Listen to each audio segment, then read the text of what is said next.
Ayan po mga kapatid, isa pong mga pagpalang araw po sa inyong lahat at narito naman po ako at muling magbabalik upang tuparin ang request ng isa nating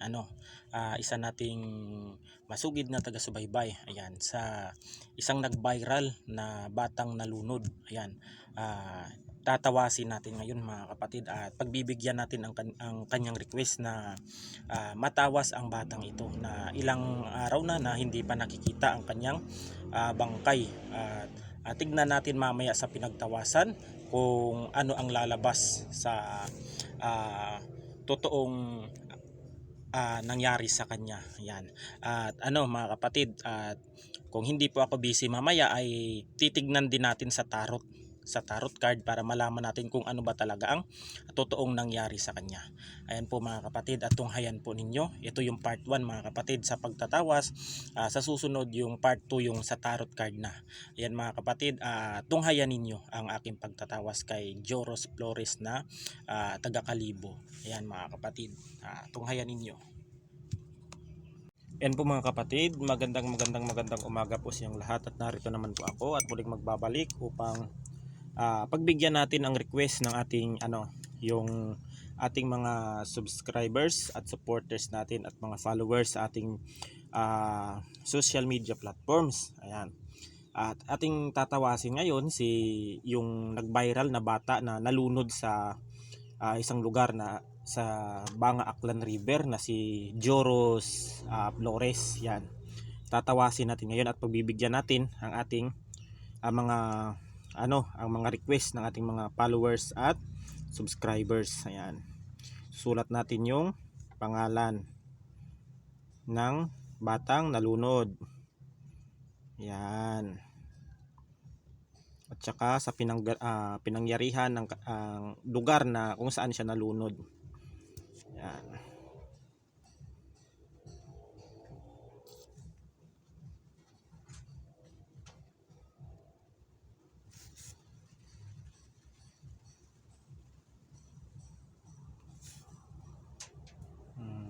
Ayan. Mga kapatid, at tatawasin natin ngayon kung ano nga ba ang lalabas at nagtawasan. Joros Flores. Sulat natin yung pangalan nila. Yan. Yan, hintay tayo ng mga mahigit 1 minuto mga kapatid, dahil matagal na nila itong hinahanap mga kapatid, yung bangkay ni Joros Flores na ito.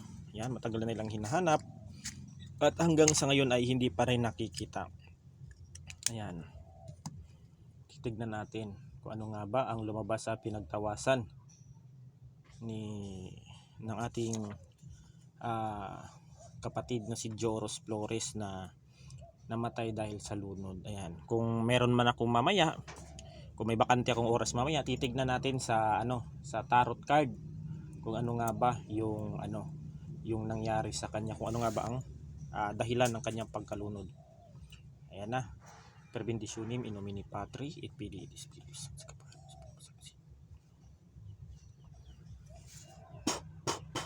Ito mga kapatid, tignan natin. Ayan. Ayan natin, ipakita natin yan, ganyan. Tignan natin kung anong lalabas sa pinagtawasan ni Joros Flores, kung ito ba ay elemento, espiritu. Yan. Tignan natin kung ano nga bang mga uri ng nilalang yung kumuha sa kanya.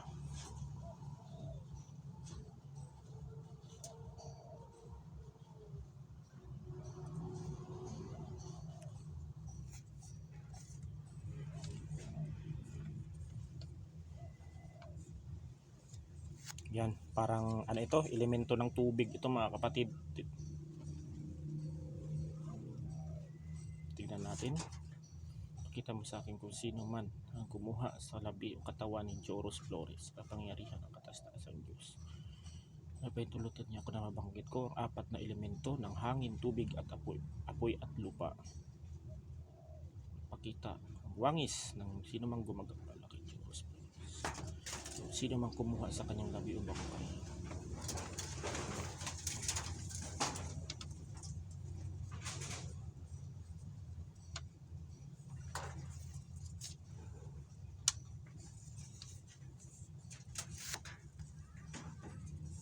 Ayan mga kapatid, yung kumuha sa bangkay ni Joros Flores.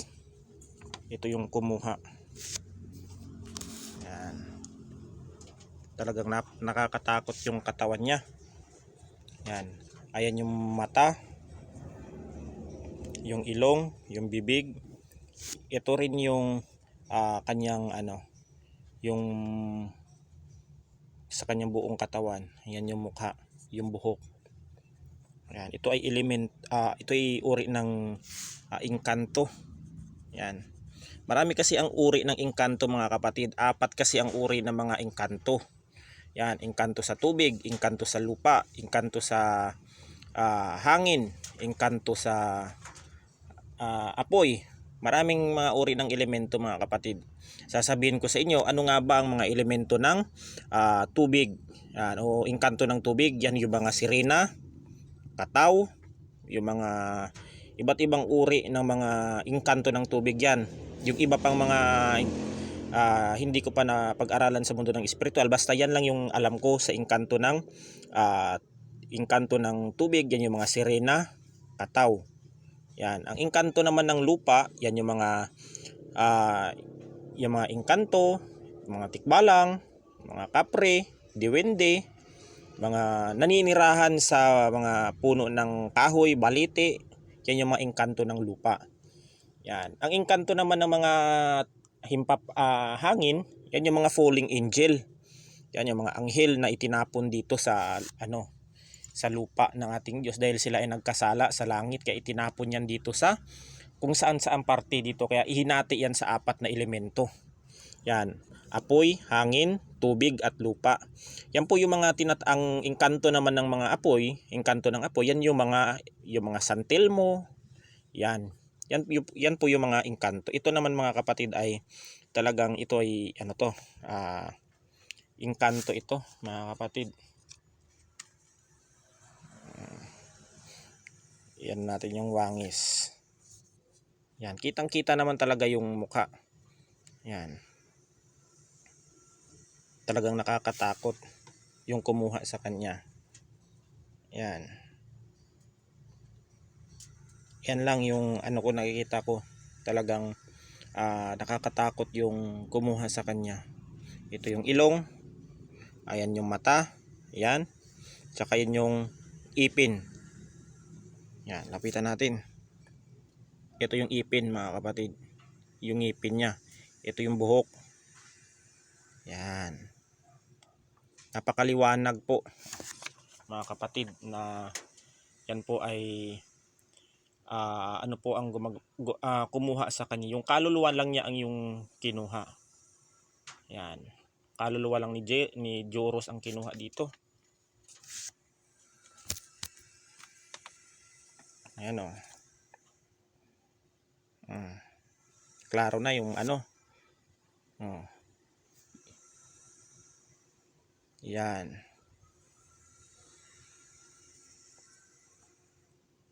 Ayan siya mga kapatid. Yung nilalang na kumuha kay Joros. Yan. Kay Joros Flores.